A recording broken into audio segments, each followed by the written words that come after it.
Hi! இது வந்து கீரை தொக்கு ரெசிபி தான். ரொம்ப சிம்பிள். ஆனால் வந்து செம்ம டேஸ்ட்டாக இருக்கும் இந்த கீரை தொக்கு.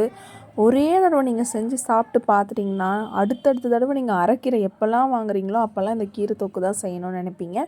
அதுக்கு தேவையானது 5 பல்லு பூண்டு, 5 பச்சை மிளகா, ஒரே ஒரு வெங்காயம்.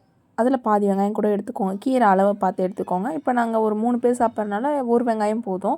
அந்த வெங்காயம் இது 3த்தையும் ஃபஸ்ட்டு தனியாக வதக்கி தனியாக எடுத்து வச்சுக்கோங்க. ஒன்றா வதக்கக்கூடாது. அதே எண்ணெயில் நம்ம கீரையை க்ளீன் பண்ணி வச்சுருக்கோம்ல அரைக்கீரை, அதையும் போட்டு அதை வதங்குற அளவுக்கு நல்லா கீரை வதங்கி வெந்திருக்கணும். அப்போ தான் அதை வந்து எடுத்து ஆற வச்சு தான் அரைக்கணும். அப்படியே சூடாக அரைச்சிடாதீங்க. ஃபஸ்ட்டு கீரையை நல்லா வதக்கிக்கோங்க.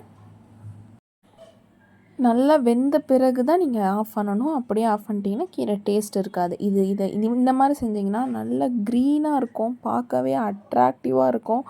சாப்பிட சாப்பிட இன்னும் டேஸ்ட்டாக இருக்கும். இந்த குழந்தைங்களுக்குலாம் இது அந்தளவுக்கு காரம் இருக்காது. நீங்கள் குழந்தைங்களுக்குலாம் கூட இந்த மாதிரி கீரை நீங்கள் செஞ்சு கொடுக்கலாம். இதில் கொஞ்சம் சுட சுட சாதத்தில் இந்த மாதிரி கீரை தொக்கு போட்டு கொஞ்சம் நெய் ஊற்றி நீங்கள் சாப்பிட்டு பார்த்தீங்கன்னா டேஸ்ட்டு அட்டகாசமாக இருக்கும். கொஞ்சம் நஞ்சம் டேஸ்ட்டு கிடையாது. அவ்வளோ அட்டகாசமான டேஸ்ட்டாக இருக்கும். இதை வதக்கி தனியாக எடுத்து வச்சுக்கோங்க. இதை தனியாக அது தனியாக. சைட் டிஷ் என்ன? கருவாடு தான். அதை விட்டால் முட்டை. அவ்வளோதான். நான்வெஜ் இல்லாமல் கீரை நல்லா இருக்காது. ஃபஸ்ட்டு இந்த வெங்காயம், பச்சை மிளகா, பூண்டு இதை வதக்கி அதை வந்து கொரகொரப்பாக அரைச்சி எடுத்துக்கோங்க. அதுக்கப்புறம் நல்லா கீரை ஆறுனதும் கொரகொரப்பாக அரைக்கணும். நல்லா மையாக அரைச்சிடக்கூடாது, டேஸ்ட்டு போயிடும்.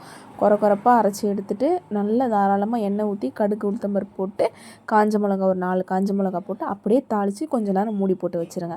அதுக்கப்புறம் சுட சுட சாதத்தில் அந்த கீரை தொக்கு போட்டு பிசைஞ்சி ஒரு வாய் அதில் கருவாடு வச்சு சாப்பிட்டு பாருங்கள். அதோடய டேஸ்ட்டு வேறு லெவலில் இருக்கும்.